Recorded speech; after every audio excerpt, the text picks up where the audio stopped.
आइए जानते हैं आज की कुछ प्रमुख अंतर्राष्ट्रीय खबरों को। उससे पहले एक नजर आज के हेडलाइंस पर। दिल्ली अध्यादेश पर संसद में विपक्षी एकता का आज पहला इम्तिहान। इंडिया और एनडीए दोनों ओर बढ़ी हलचल। स्वामी प्रसाद मौर्य के बयान पर सियासी पारा हाई। मायावती को मिला भूपेंद्र चौधरी का साथ। अविश्वास प्रस्ताव मोदी सरकार को कितना अस्थिर कर सकेगा। कांवड़ियों पर क्यों हुआ लाठीचार्ज, जानिए बरेली डीएम ने क्या कहा, सपा ने शेयर किया वीडियो। पाकिस्तान के खैबर पख्तूनख्वा में जेयूआईएफ की रैली में धमाका, 44 लोगों की मौत। ड्रोन हमले के बाद जेलेंस्की की रूस को चेतावनी, बोले मॉस्को की तरफ धीरे धीरे बढ़ रहा युद्ध। सोमवार से शेयर बाजार की कैसी रहेगी चाल, क्या जारी रहेगी गिरावट या आएगी तेजी, जाने। निवेशकों को छप्पर फाड़ रिटर्न देने वाला यह शेयर 52 वीक के लो पर आप लाएंगे दाव। इस बार है कंफर्म, 6 साल बाद तारक मेहता का उल्टा चश्मा में वापसी करेंगी दयाबेन असित, मोदी ने किया ऐलान। स्टुअर्ट ब्रांड के संन्यास पर युवराज सिंह ने कह दी ऐसी बात कभी नहीं भूल पाएंगे अंग्रेज फैंस। दिल्ली सरकार के अधिकारों और सेवा से जुड़ा बिल लोकसभा सांसदों को सर्कुलेट कर दिया गया है। यह बिल आज लोकसभा में पेश हो सकता है। गृह मंत्री अमित शाह लोकसभा में विधायक को पेश कर सकते हैं। दिल्ली सरकार इस विधायक का विरोध कर रही है। ऐसे में आज जब ये बिल लोकसभा में पेश होगा तो सदन में जोरदार हंगामा देखने को मिल सकता है। संसद में पहले ही मणिपुर हिंसा को लेकर सरकार और विपक्ष के बीच गतिरोध जारी है। राजनीतिक जानकारों का कहना है कि दिल्ली अध्यादेश संसद में विपक्षी गठबंधन इंडिया की एकता का पहला इम्तिहान होगा।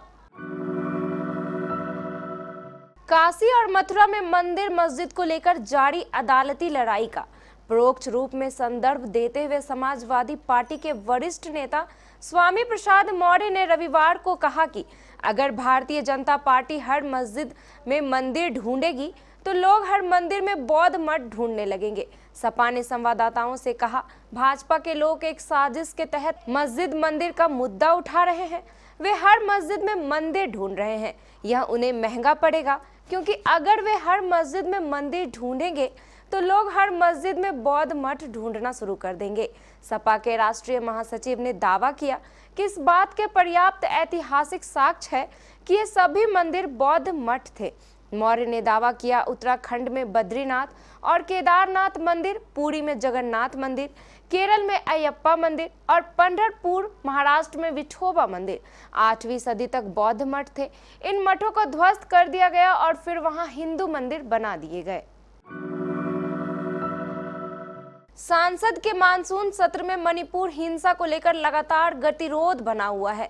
विपक्ष से लेकर अड़ा हुआ है कि प्रधानमंत्री नरेंद्र मोदी मणिपुर के मुद्दे पर सदन में बोले। इस मांग को लेकर वो लगातार सदन का बहिष्कार करता आ रहा है। गृह मंत्री अमित शाह ने कहा था कि वो संसद में इस पर जवाब देने के लिए तैयार है, लेकिन विपक्ष ने अमित शाह के इस प्रस्ताव को ठुकराते हुए अविश्वास प्रस्ताव का नोटिस थमाया। बुधवार 26 जुलाई को विपक्षी गठबंधन Indian national development inclusive alliance यानी इंडिया की तरफ से सदन के नियम 198 के तहत अविश्वास प्रस्ताव लाया गया। लोकसभा अध्यक्ष ओम बिरला ने अविश्वास प्रस्ताव के नोटिस को स्वीकार तो कर लिया, लेकिन सदन में इस पर चर्चा कब होगी ये तय नहीं किया।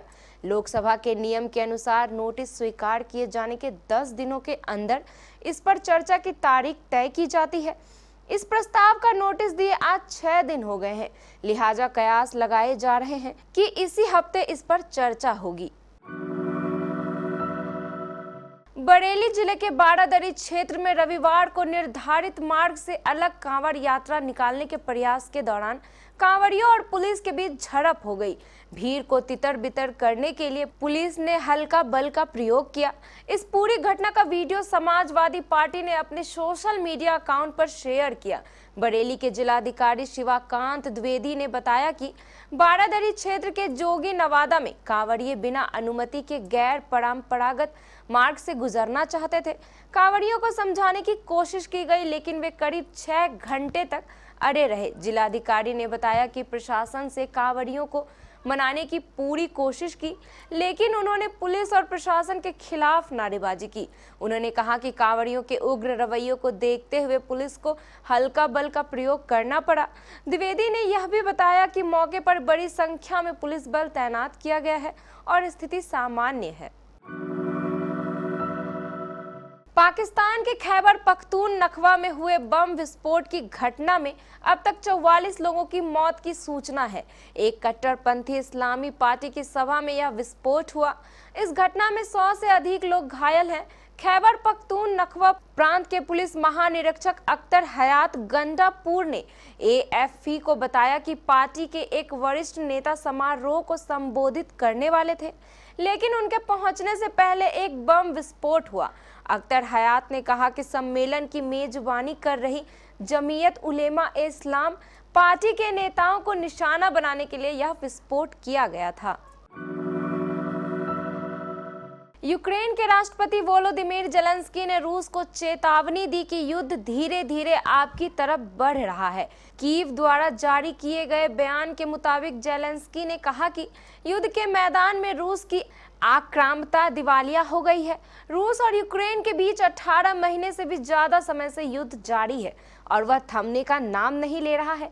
रूस और यूक्रेन के बीच 18 महीने से भी ज्यादा समय से युद्ध जारी है और वह थमने का नाम नहीं ले रहा है। इसी बीच यूक्रेन ने रविवार को मॉस्को पर 3 ड्रोनों से हमला किया।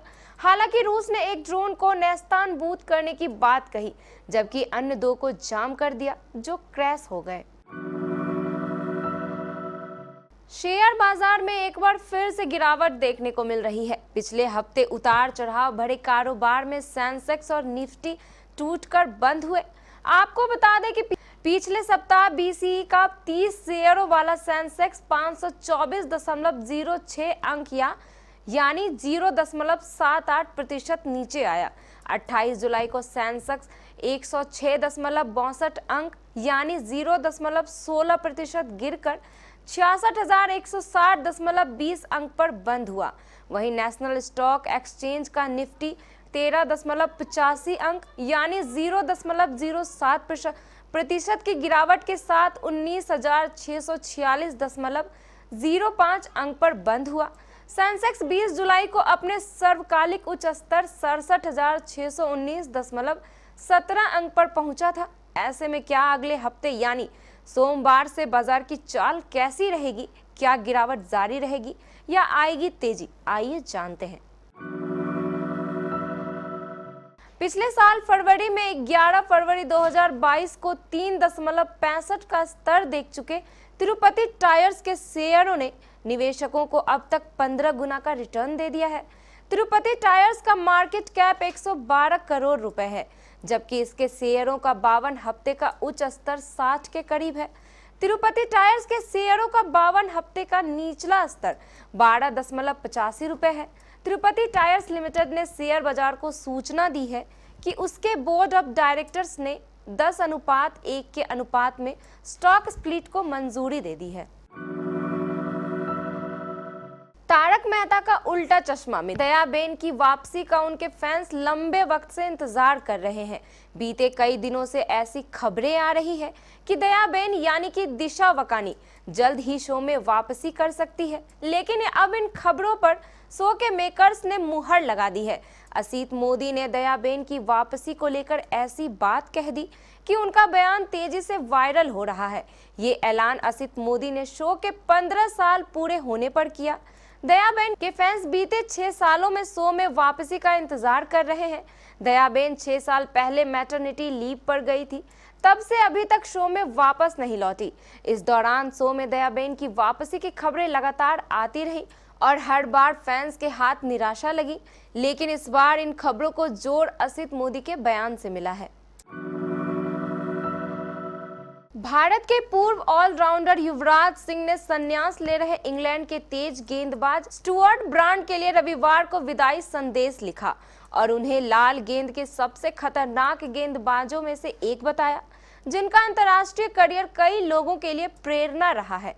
इस 37 वर्षीय तेज गेंदबाज ने ऑस्ट्रेलिया के खिलाफ 5वें एशेज टेस्ट के दौरान अचानक अंतर्राष्ट्रीय क्रिकेट से संन्यास की घोषणा कर दी। युवराज सिंह ने ट्विटर पर लिखा, एक अविश्वसनीय टेस्ट करियर के लिए बधाई। लाल गेंद के सबसे बेहतरीन और सबसे खतरनाक गेंदबाजों में से एक। वास्तविक लीजेंड, आपकी यात्रा और दृढ़ संकल्प बेहद प्रेरणादायक रहे हैं।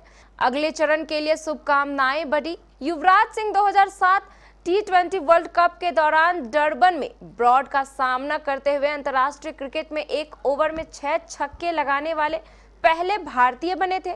ब्रॉड 602 विकेट के साथ टेस्ट इतिहास में 5वें सबसे सफल गेंदबाज हैं।